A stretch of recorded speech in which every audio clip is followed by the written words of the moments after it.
Este 8 de marzo quiero compartir un texto que está en mi libro Piel de Culebra, mi primer libro publicado en el 2018 por el taller editorial Me Pego un Tiro.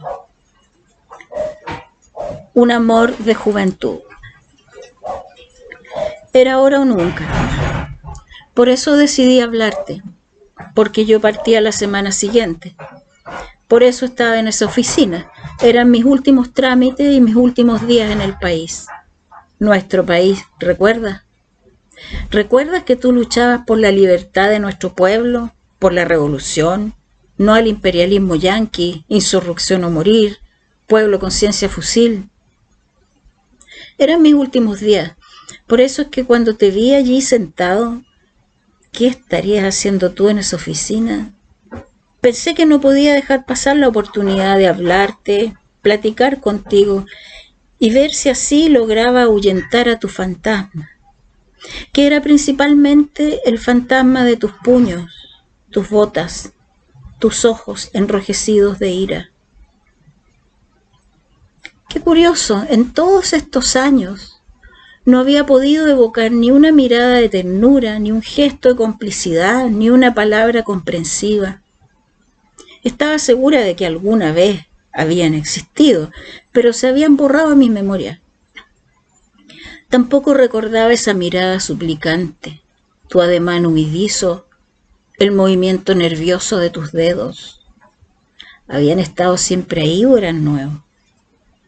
Después de todo, 15 años no pasan en vano, y hubo otros rasgos que me fueron pareciendo familiares mientras hablábamos.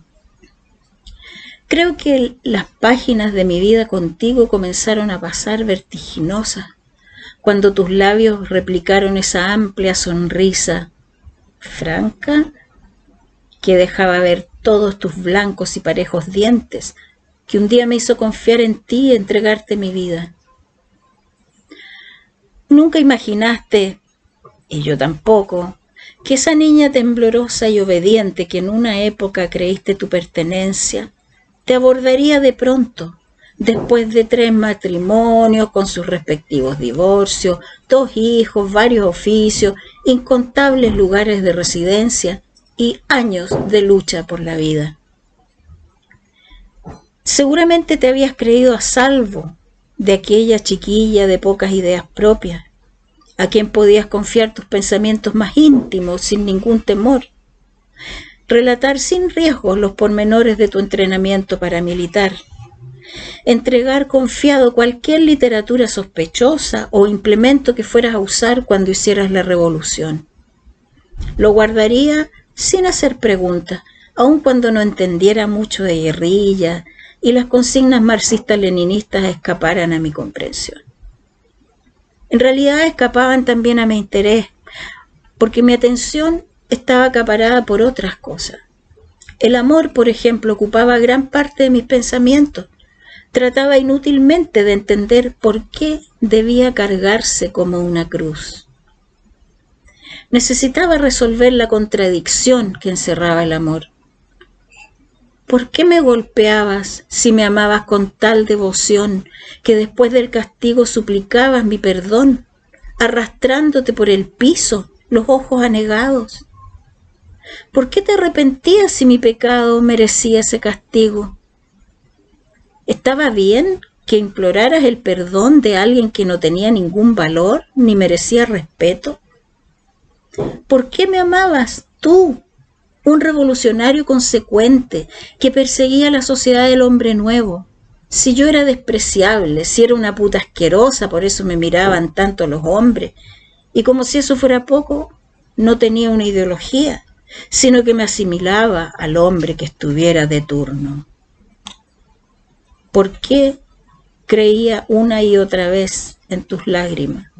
Y una y otra vez, convencida de tu amor y creyendo en tu arrepentimiento, una y otra vez volvía a cargar mi cruz, y una y otra vez volvía a sorprenderme con el próximo golpe.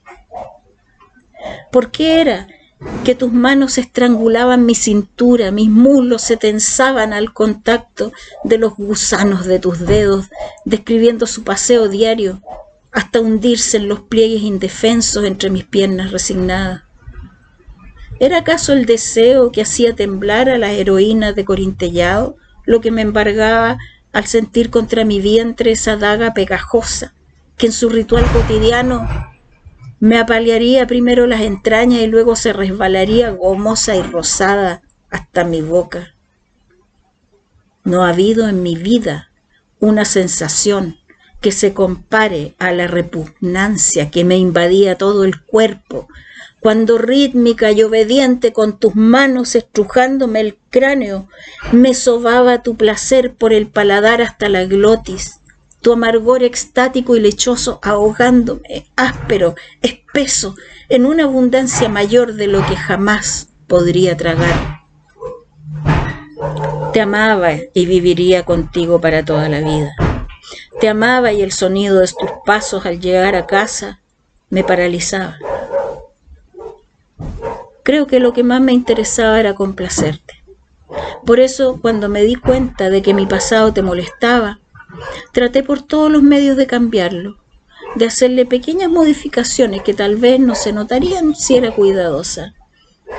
Y valdría la pena porque te haría feliz y sería la mujer que tú querías que fuera para ti. Entonces no tendrías que golpearme. Traté de alterar de manera imperceptible la personalidad de este o aquel muchacho que algún día me hubiera mirado con amor o besado con deseo, de modo que la historia cambiara y mis sentires y mis temblores hubieran sido otros. No tendrías que golpearme, ni con los puños, ni con los pies, ni con técnicas de karate. Ni siquiera sería necesario que me gritaras. Pero no tuve éxito. El problema fue que nunca indicaste con claridad las características que yo debía tener, de manera que no pude hacer un dibujo exacto de la historia que querías para mí, tu mujer. Fue así como a los golpes de puño agregaste la tortura y la humillación.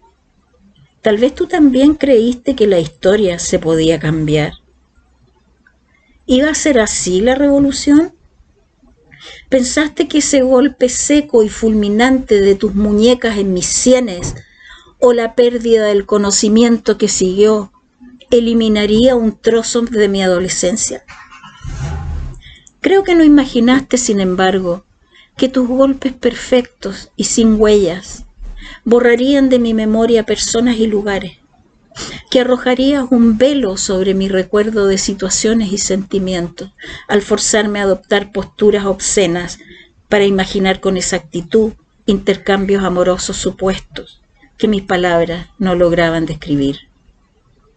No pensaste, estoy segura, que a medida que pasaban los días, los meses y se sucedían las torturas cada vez más refinadas, mi mente iría quedando en blanco y no obtendría satisfacción, ni aun si me torturaras hasta morir, porque ya no podría recordar mi vida pasada, ni tampoco la presente.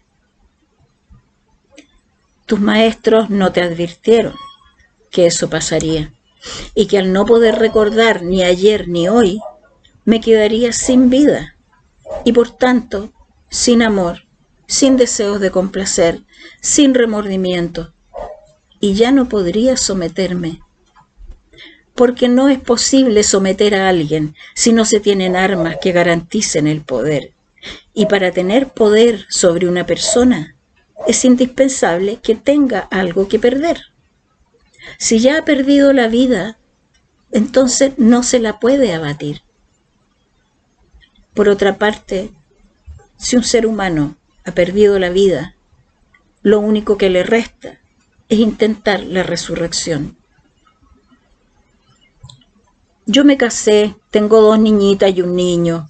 Estoy trabajando en la construcción de una carretera, dijiste cotidiano. Pero tus dedos, los mismos dedos que un día arrancaron mis cabellos para castigarme por un beso antiguo de algún antiguo enamorado, amante imaginario o vestimenta inapropiada, ahora jugaban nerviosos con una libretita. ¿No has cambiado nada?, dije, con una sonrisa que parecía amable y jovial, pero que en el fondo tenía una cierta sorna.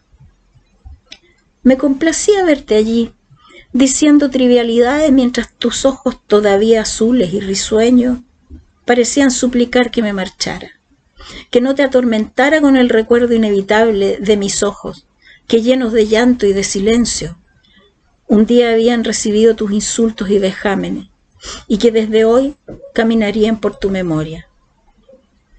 Yo me preguntaba cuántos ojos, cuánto llanto, cuánto silencio habría en esa memoria.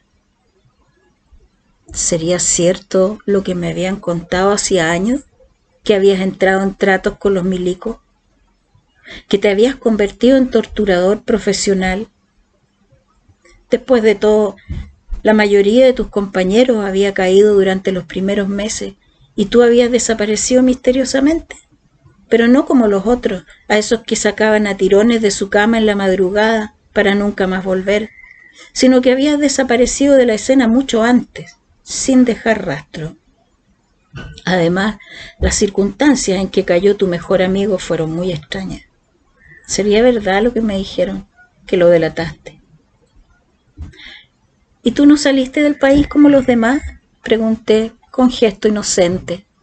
Pero tú entendiste que mi verdadera pregunta era distinta, porque la larga historia que estructuraste en base a la buena fortuna de haber usado el escondite preciso y a lo oportuno que resultó haberte desligado casualmente de las actividades revolucionarias unas semanas antes, me pareció fluida y coherente, salvo por uno que otro detalle que por supuesto yo no tenía por qué percibir, siendo una niña de pocas ideas propias, incapaz de entender acciones y principios revolucionarios.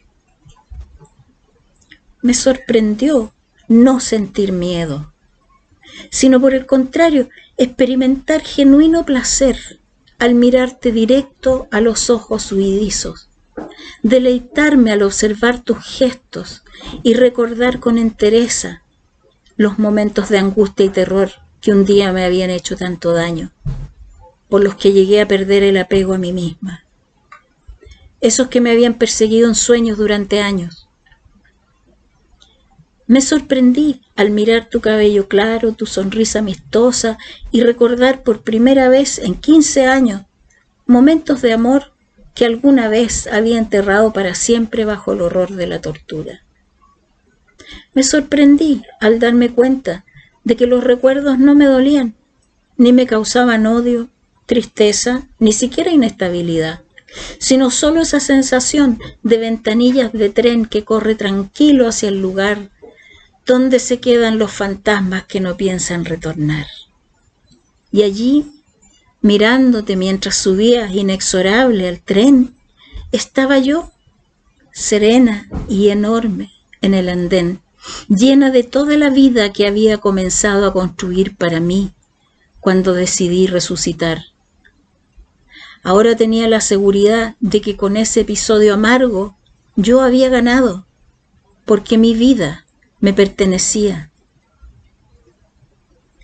Me pregunto, ¿qué irán a decir tus compañeros, los que lograron escapar, cuando les narre tu bien estructurada historia del escondite y la buena suerte?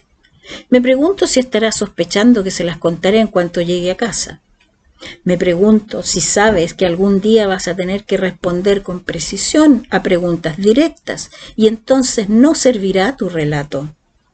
Me pregunto si ya estás pensando en esa posibilidad cierta. Porque un asunto ya viejo, un poco oscuro, con una mujer desconocida y silenciosa, todavía podrá quedar impune en este mundo.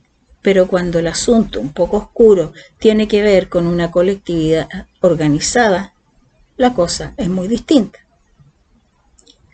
Me pregunto si en la tranquilidad de tu hogar, junto a tu mujer, tus hijos y tu trabajo de ingeniero, turbarán tu sueño los rostros de Víctor, desaparecido, de Joaquín, muerto en tortura, de Isabel, desaparecida, de Fernando y Teresa, muertos en supuesto enfrentamiento, Jorge, desaparecido, Manuel, ejecutado, Julio, desaparecido, Mario, Jaime, Ernesto, ejecutados el mismo día, Roberto, torturado hasta morir, Gustavo, torturado, Daniela, torturada, Ariel, torturado, Ana, Celina, Victoria, torturadas, torturadas, torturadas.